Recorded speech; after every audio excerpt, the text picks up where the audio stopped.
Welcome to Hope City Church. My name is Tiffany. My husband Peter and I helped plant Hope City Church about 6 years ago.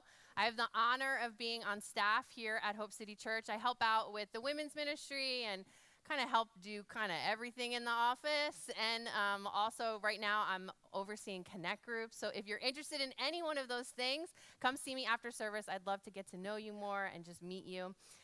This has been one of my favorite series, Binge the Bible. I have loved just learning about how God moves through the Bible and how God uses his people to show us and teach us more about him. This morning, I'm closing out season finale with the book of Ruth. But before we get into that, I wanted to tell you a little bit about myself. My husband and I have been married for 18 years. Just so you know, he was up here a couple weeks ago and said we were married for 17. He was wrong. We've been married for 18. He tried to tell me he didn't say that, and I was like, it's recorded. Like, you did. You said the wrong thing. But we've been married for 18 years. We've got 3 kids, 2 in high school right now. One's about to get their second one about to get their license in just a couple weeks, and one in middle school. And this picture, we're up in New Jersey. That's why it looks a little different. But we're up in New Jersey for Thanksgiving, and this is what my family looks like now. But I wanted to show you when I think about parenting and mothering, this is what my family was. Okay, look at this. Oh, my gosh. Look at that. Babies. I'm telling you, I see this picture. Peter and we got lost. I was like, I need a picture of the kids who were little. We were looking at videos. Oh, it was amazing. Take more videos, so I got to tell you, if you have little kids. But this is a picture of how it was. And I can remember in this stage, I was the queen bee of family field trips. I was like, we're going to the zoo, we're going to the beach, we're going to the park, we're going everywhere. I tried to make things special all the time. I was like, we're going to build a fort in the living room and have movie night. And as my kids have gotten older, like that, it's just different. Like they're older now, and now it's harder to find family time. They have their license and they have jobs and they have friends and they have their own schedules. And I have this vivid memory of this past December. This is like the beautiful part of working in the same office with your husband, is that you have this like family thought and you're like, I'm just going in there right now and telling him. And I walked down to his office and I was like, listen, we're talking tonight. And I was like in a panic, and I just looked at him. I was like, we are talking tonight. And I think he panicked a little bit, like what was happening. But I was like, we haven't done enough family things this Christmas. And I felt like time was running out. I have a son who's a junior, so everything in my mind is like the clock is ticking. There's only 2 more summers before college. Like I think about all of those things. So I sat the kids down. I'm not kidding. You can ask them. I was like, everyone take out your phones. We're going to go. I found this block of time on a Sunday afternoon, and I was like, everyone open your phone. We're going to write this together in this chunk of afternoon. Family fun day. I didn't tell them what we were doing because I didn't know what we were doing, because it's very hard to find things that a 17-year-old and an 11-year-old like to do. So I got on the computer and I started searching. I'm like, what can we do? I looked at things in Tampa. My family's obsessed with Tampa Bay Lightning hockey. So I typed in that in the computer. I'm like, maybe there's something there. And I found it. There was a Tampa Bay Lightning Santa at the Brandon Mall. And I was like, done. Like, this is perfect. Like, my kids love free swag. There was going to be free swag there. And I was going to get a picture of my kids with Santa, or Peter. It didn't matter. I was just going to get a picture of somebody with Santa. And then I found out that there's this house in Brandon that decorates the front of their lawn with Tampa Bay Lightning stuff, and you can get out and take pictures, and you could turn your radio to a certain thing, and you can listen to a game being talked about. Like, I was like, done. I hit the jackpot. This was going to be like the best family day ever. The plan was set, it was locked, it was loaded. I forgot a few things, like my family's very tired after Sunday, like church, but I didn't care. I was like, we're just going to force family fun. We're going to have family fun Sunday after church.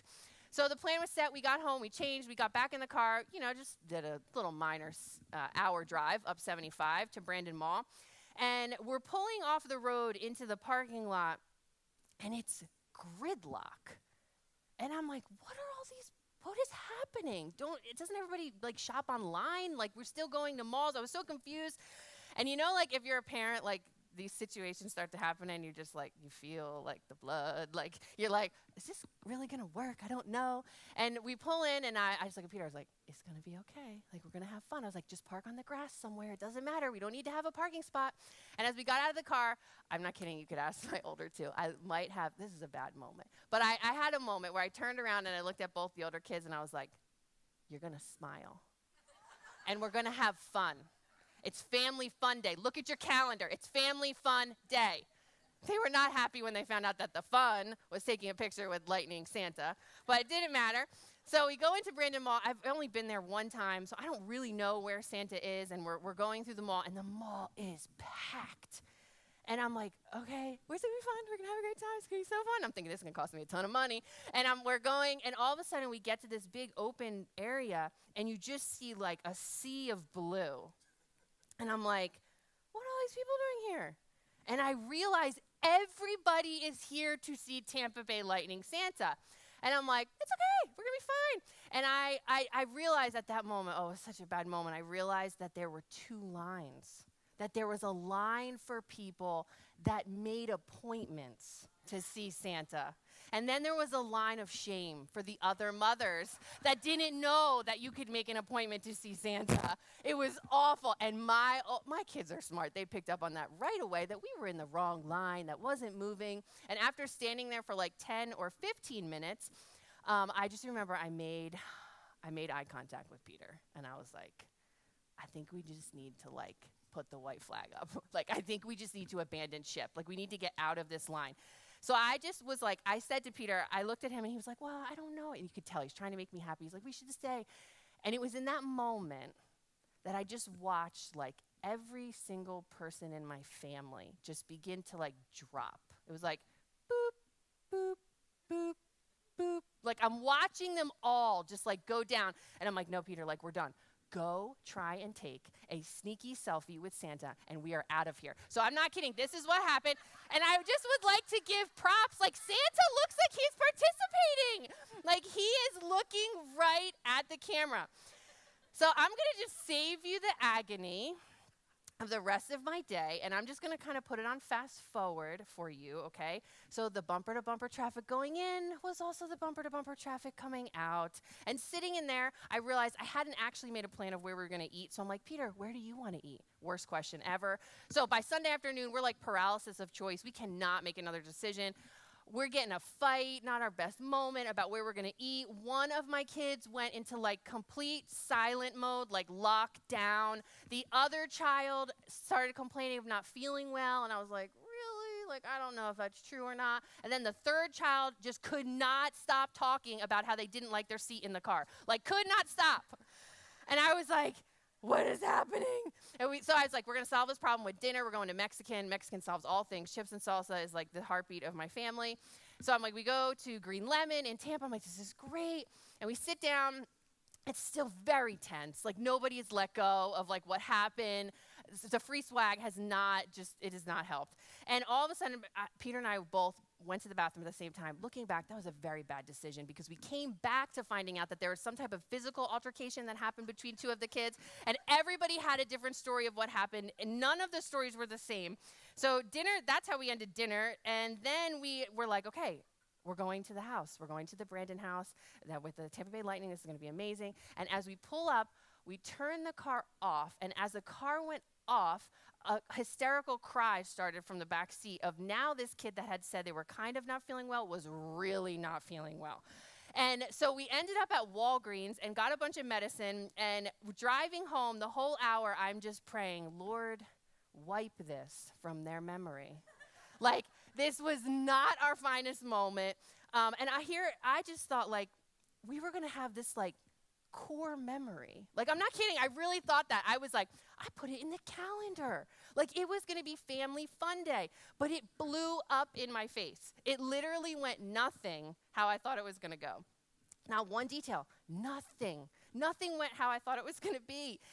And I just thought we're going to have this great day, and it ended up being this thing that I'm like, I hope they never remember this day, ever. And I know not all of you have a story like that. Maybe you do. But I'm sure at some point in your life, you planned for things to go a certain way, and it didn't go that way. You put work into something. You put years into a company. You put effort into a relationship year after year. And suddenly one day you just look around and you're like, how did it get here? I don't understand. Is this even happening? This isn't what I planned for. This isn't actually how I thought this was going to go. And you need to know that you're not alone. The book of Ruth is a story about two women who find themselves asking those questions. How did life end up looking like this? So let's turn to the book of Ruth together. It's in the Old Testament. It's right after Joshua and Judges. I'm going to give you a few details about the book of Ruth as we wrap up season 1 with episode 7. The author of the book of Ruth is unknown. I did a lot of research on this. There are few people that say that it could be Samuel, but really we just don't know who wrote it. The audience is Israel. The assignment is to understand the power of redemption. And the address, the time period, is around after 1010 BC. This story happens in the book of Judges, okay? In the book of Ruth. There's only 3 major players: Ruth, her mother-in-law Naomi, and Boaz. There's only 4 chapters in this book, so you should feel like a scholar about the book of Ruth after today. It's important to note, though, that this book starts off in the same cycle as the book of Judges. That kind of feeling you're reading it and you can't really figure out, are these good days? Are these bad days? I'm super confused. And last week, Peter showed this slide, and I wanted to put it up here one more time because I wanted you to understand the book of Ruth happens within this, okay? So people were disobeying, and it led to disaster. The people would cry out, and they'd say, God, where are you? And God would be like, I'm right here. Where are you? And the people would repent. God would bless them. And then the people would disobey again. And it was just on repeat, over and over. We learn that in Judges, but we see it again in the book of Ruth. So I want to show you movement 1 is chapter 1, and it's called the breakdown. We look at the beginning of the book of Ruth, and we see that there's a famine in the land. So a man takes his family from Bethlehem and goes to a country called Moab. So I want to look at verse 3 in chapter 1 if you're following along. It says, now Elimelech, Naomi's husband, died, and she was left with her 2 sons. They married Moabite women, one named Orpah and the other Ruth. After they had lived there for about 10 years, both Malone and Cologne, I'm on Super Bowl Sunday, also died. And Naomi was left with her 2 sons and her husband. These first 5 verses in this chapter, this is the saddest start to any book of the Bible. You know, we see this family, they want to leave the promised land because the disaster's happening. There's no food. So they leave, they head to Moab, and they try to escape the famine. And it's there that Naomi's husband dies. And then her sons, they marry Moabite women, and they live in Moab for 10 years, and then her sons die. This meant that Naomi was now a widow, and she was now childless. And scholars will tell you that is the lowest of the lowest class. So here we see Naomi, another mom, having expectations, thinking her life would be one way, but then it kind of sets in and she never thought she'd have this kind of life. And here I am upset that I don't have a picture with lightning Santa, right? Expectations, these real problems. Look at verse 6. When Naomi heard in Moab that the Lord had come to the aid of his people by providing food for them, she and her daughter-in-laws prepared to return home from there. So it's important to catch this. Naomi heard that God was blessing his people and providing food again in the promised land. So she decides to head back. And just as she's about to leave to go back to Bethlehem, she turns and she tells her 2 daughter-in-laws, you should just go back to your mother's home. May the Lord show you kindness, she says. She kisses them goodbye. They start crying. They're like, no, we want to go back with you. And in verse 11, we see Naomi say, I'm not going to have any more kids, which means you're not going to have another husband. You need to go home. She literally says in verse 13, I am bitter. And we can kind of get that a little bit. I mean, no husband, no kids, and now no food. She has every right to be bitter, right? Life has dealt her cards that she didn't deserve. And I don't know about you, but I've had some cards dealt to me that I'm like, no, thank you. Put those back in then that little thing, that little deck, please. I do not want that card. And make note here, important thing about bitterness. It's a sneaky thing.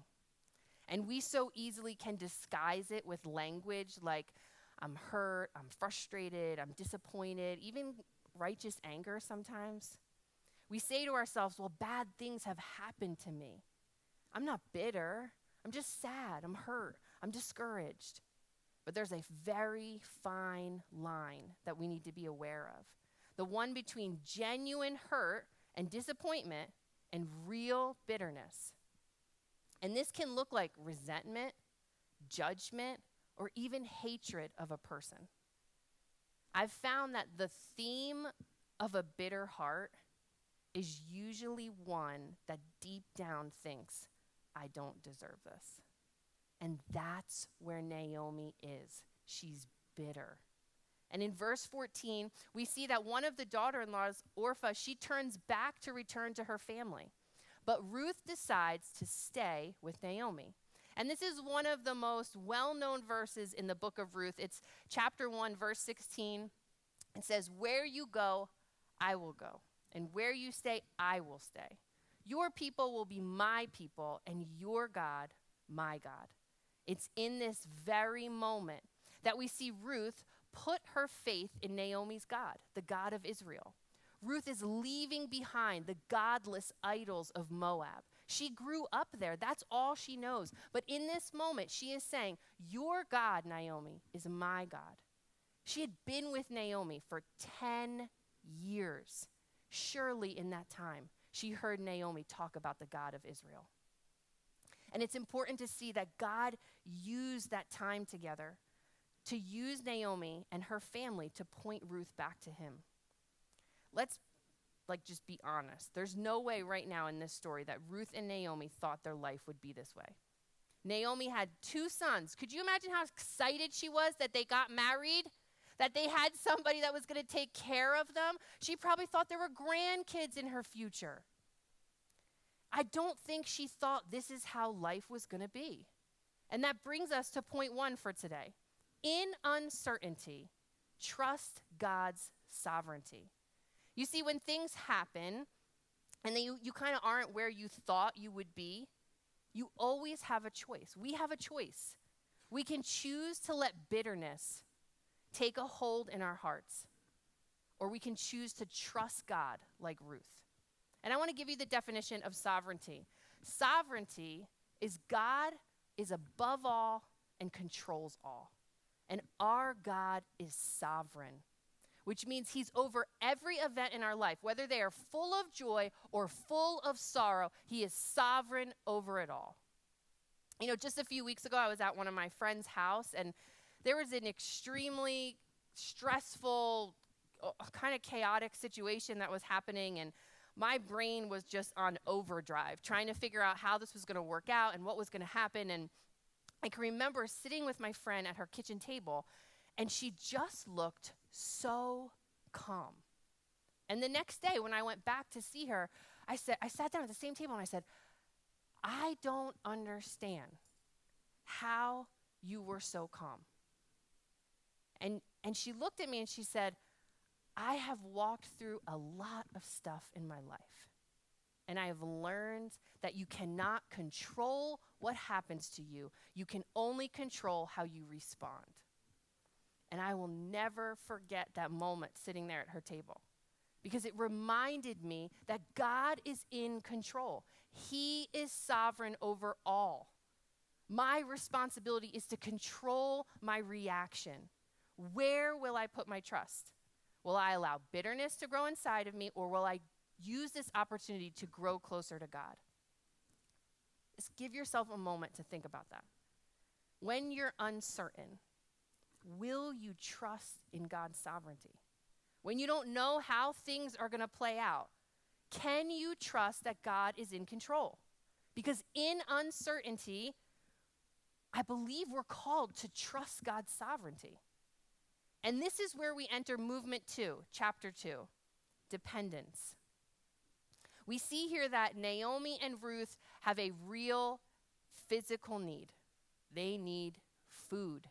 At the end of chapter 1, we see this little detail. They arrived back in Bethlehem at the start of the barley harvest.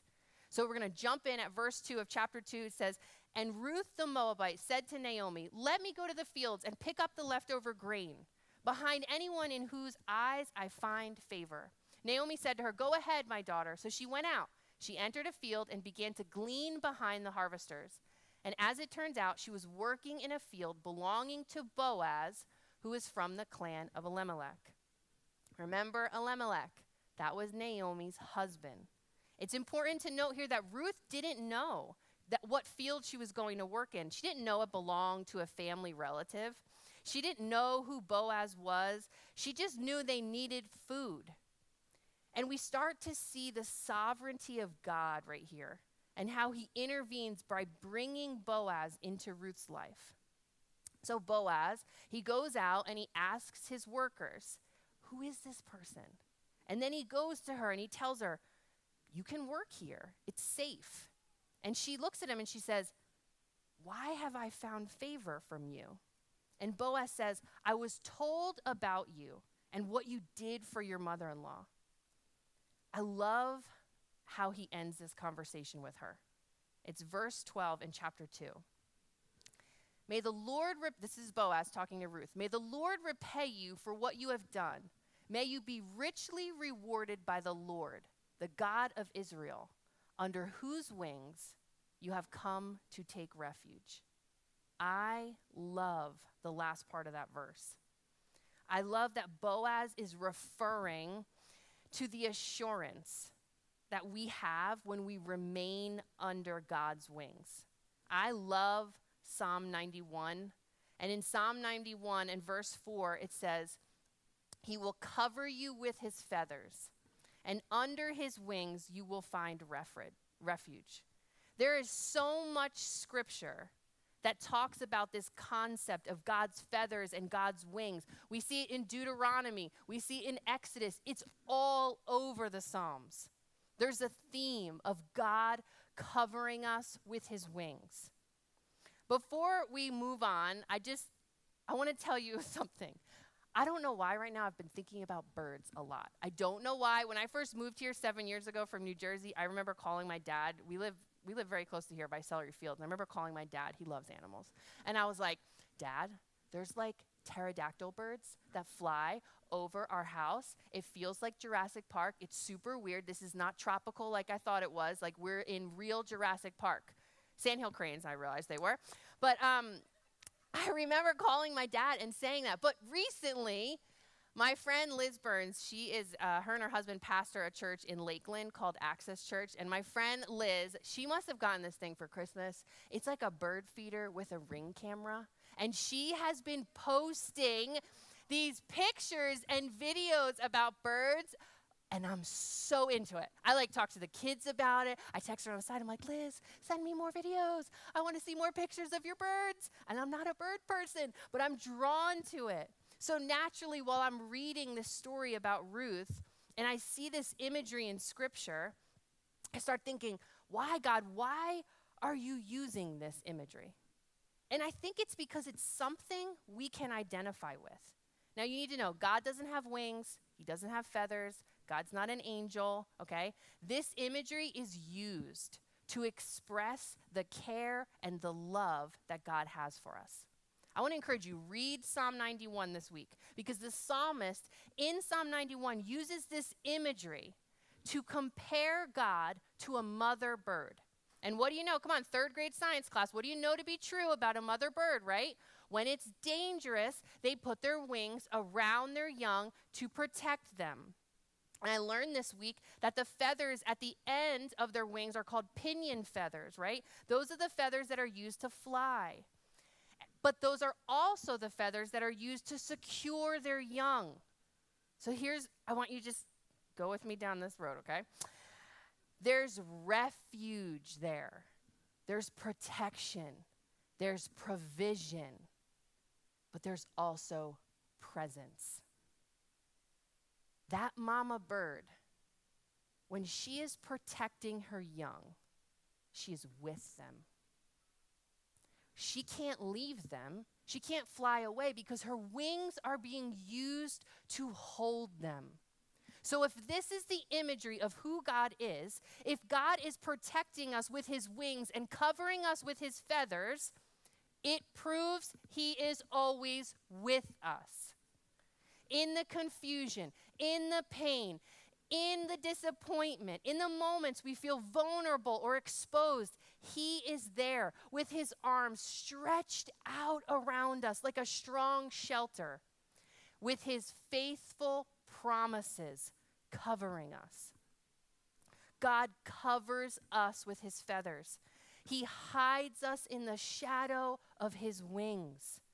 God is with you. He loves you so much that he chooses to stay with you.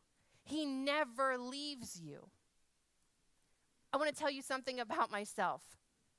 I wish that faithfulness all the time looked like activity because I would be so good at it. I love doing. But sometimes faithfulness looks like silence, and it looks like solitude, and it looks like remaining with God. When everything in us wants to just run out of the nest and try to fly on our own, but God's calling us to remain in him. It might not be time yet. We've got to trust in God's timing, and we have to trust in his sovereignty. And I want to give you a challenge this week. As you're training yourself to be faithful, to wait in the uncertainty, I want you to focus on who God is and what his promises are. So I want to show you, these are things that I hold on to about who God is and what his promises are. But you need to know something. There's over 100 attributes of God in the Bible. There are over 3,000 promises in the Bible. But sometimes I've found in my own life, and I don't know if it's true about you, but sometimes in the middle of confusion and chaos, I put a ton of energy into trying to understand why this is happening to me. Why is this happening? How did it happen? What did I do wrong? What could I have done differently? I don't know how I'm going to do this. And sometimes I've just learned that we don't know all the answers. But we can grow in who we know God to be, and we can learn more about his promises. God never says we're going to understand everything. Naomi and Ruth didn't understand everything, but Ruth chose to be faithful and rest under God's wings. She rested and she trusted who God was. She remembered who he was. She remembered his promises. You see, God's presence, it brings safety and stability and security. I'm just going to have an honest moment with you. I'm preaching to myself right now. The last 12 months of ministry have been probably the hardest that Peter and I have walked through in 20 years. And sometimes I really think to myself, I did not sign up for this. I really didn't. I actually want to be like, hey, down here, like, I'm not having fun anymore. Like, this isn't fun. I remember being in Bible college, and they didn't talk about ministry like this. And I actually thought we were all just signing up to love people. Like, I'm super confused on what's happening. And I didn't think that I'd even have to be at this point in life where I'm processing church hurt alongside of my teenage children, trying to help them understand. Life is hard. You don't need to be married to a pastor to know that. Your husband could do anything. You could have any job. And I'm telling you, life deals cards to each one of us. And when you find yourself somewhere where you didn't think you were going to be, you have to grab on to what you know to be true about God. This right here, this is what I grab onto. This is the lens in which I try to look at everything that is happening around me. I might say to myself, well, this is the worst. What I'm going through is the worst. But guess what? God is powerful. I don't want to do this. I don't know why this is happening to me, but my God is mighty. And my God is gracious, and my God is all-knowing. And I wake up in the morning, and I go to bed at night, and I tell myself, I'm not kidding you, it's before I get out of bed, I recite in my head, what are the promises I know to be true about God? Because that is the lens that I want to look at everything that is happening. I want to look, and I want to know that God strengthens us, that God restores the joy, that he can be trusted, that he is with us, that he is good. God's presence, when we sit and we think about him and we focus our thoughts on him, his presence brings safety and stability and security. I promise you it does. We have to stay with God, even when life is hard. We have to stay with him. We have to keep coming to church. We have to keep opening our Bible. We have to keep telling God how we feel. Listen, he gave you those feelings. He's not scared of them. You can tell God how you feel. It's not too much. And I will tell you the most important thing is do not isolate yourself. Do not. We were created to do life together. Get in a connect group. We have to rest in these things. We have to trust these things because this is where hope is. We're going to see in this final movement, the next movement in Ruth, that even though it wasn't looking great for Ruth and Naomi, there was still hope. God wasn't finished yet. He was actually getting ready to redeem the story. Movement 3 is chapters 3 and 4. And it's the redemption. And in this movement, get ready, there's a proposal and there's a happily ever after. So if you're like a Lifetime romantic movie person, this is your story. That's what Ruth is. You see, Ruth keeps working in Boaz's fields. And in chapter 3, we see Naomi literally says to her, like, girl, you need to get a husband. Like, we need to get you a husband. And she gives Ruth all of these instructions. She's like, go take a bath. Put perfume on, put your best clothes on, wait till Boaz is finished eating and drinking. And listen, before you start being like, this is weird, listen, culturally things were different back then.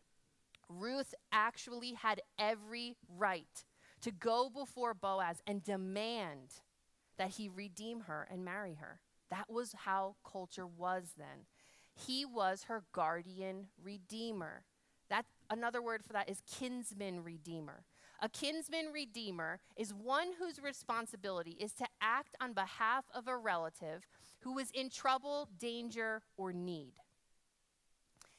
You see, the requirements in this culture to be a kinsman redeemer, to be 3 things. You had to be a blood relative, you had to be able to pay the price, and you had to be willing. So look at chapter 3, verse 7.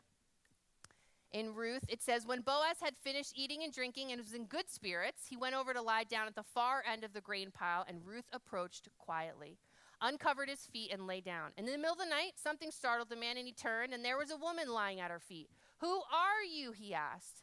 I'm your servant Ruth. And she said, and spread the corner of your garment around me, since you are the guardian redeemer of my family. We see here, instead of going and demanding, Ruth humbly went and asked. Her obedience required courage. Even though she couldn't see how this would all work out, she stayed faithful. You see, God calls us to stay faithful under his wings. She was trusting that God would take care of her. Slight issue, though, in the plan, this is where it's a Lifetime movie, slight issue is that there was actually someone more closely related to Ruth than Boaz. And essentially, this man really did have the right to first refusal. So Boaz says, listen, Ruth, I have to go out and I have to ask this other man if he wants to be your kinsman redeemer. It's like total bachelor situation.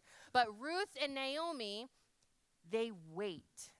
They have to wait. There's no like internet and all that. Like they have to literally wait however long it took for Boaz to go travel and go off and see if this other man wanted to marry Ruth.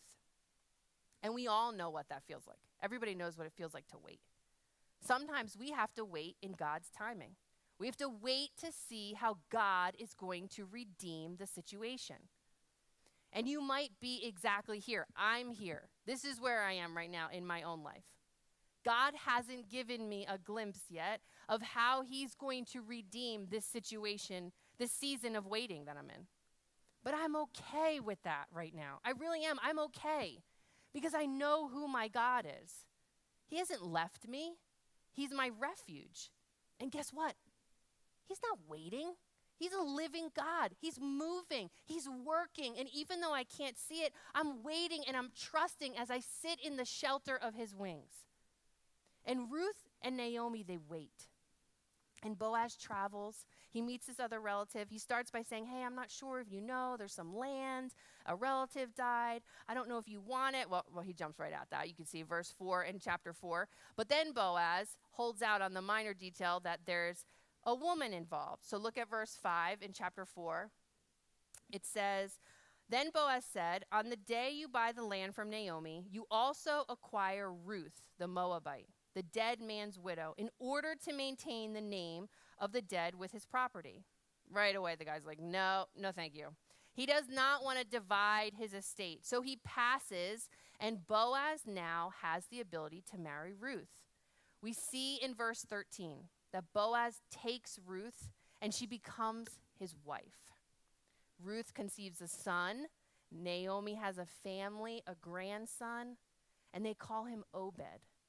So cue the music. This is happily ever after. This is where the story ends, and it is happily ever after. And it's so important to note here that Obed, you can see it in the scripture, he becomes the father of Jesse, who is the father of David, which means 14 generations later, Jesus would be born from that line of David. Ruth and Naomi are so much like all of us. They were in need of redemption. And we are too. Look at Romans 3:10. It says, as it is written, there is no one righteous, not even one. You see, you and I, we need a kinsman redeemer. We need someone to purchase us out of our slavery of sin.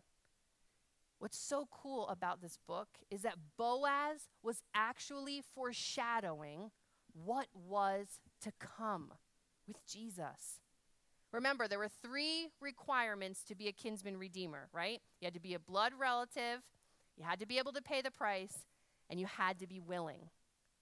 Jesus was born of our flesh.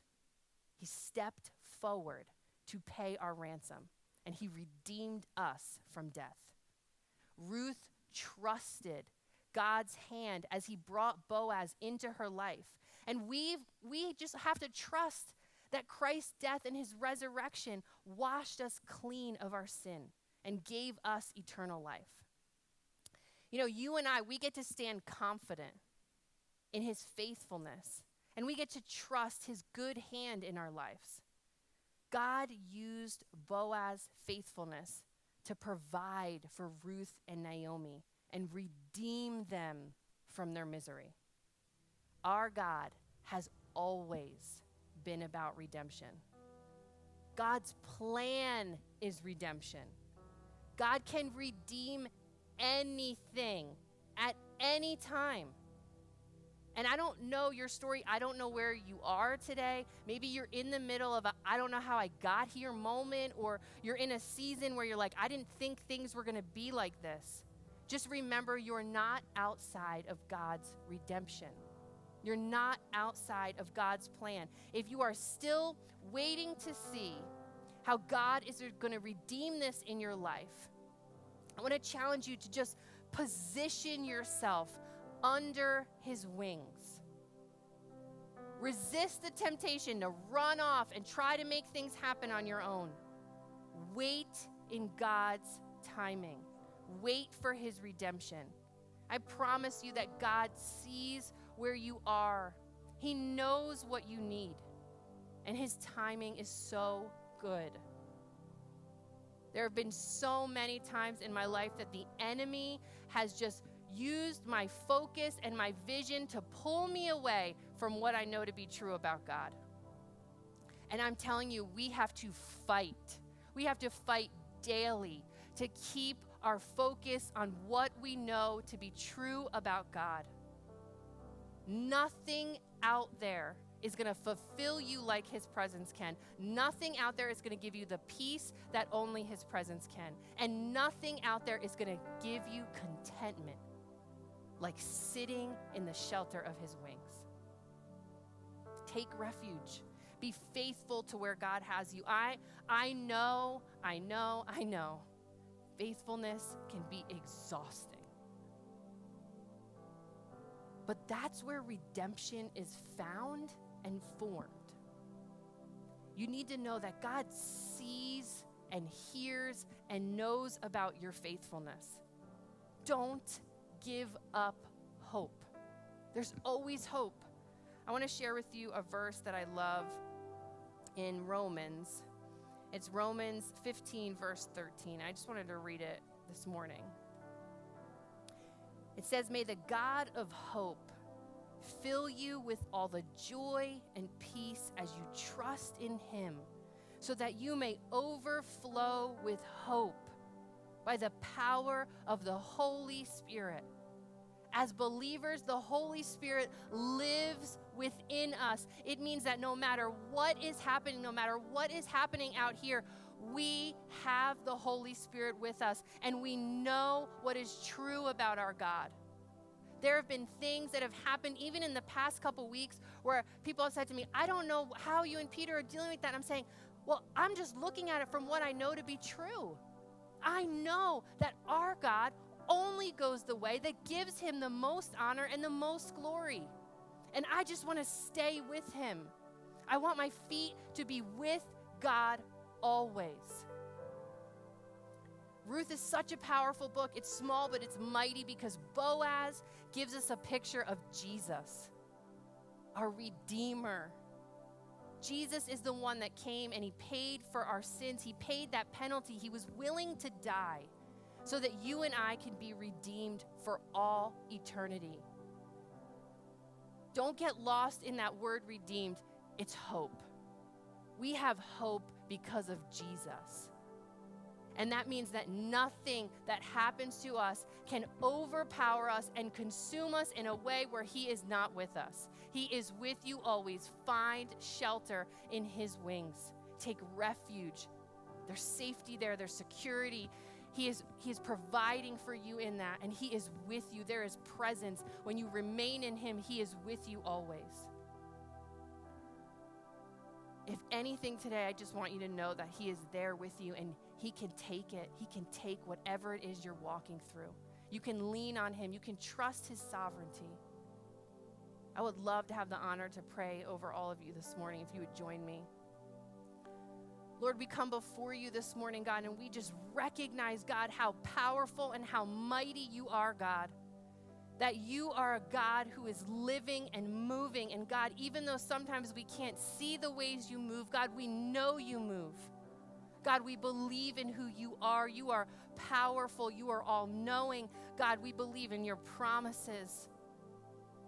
God, that you never leave us, that you bring good out of everything. God, would you just help us be more like you, God? Would we show more grace? Would we show more love, God? God, work in our hearts, God. Keep our eyes focused on you.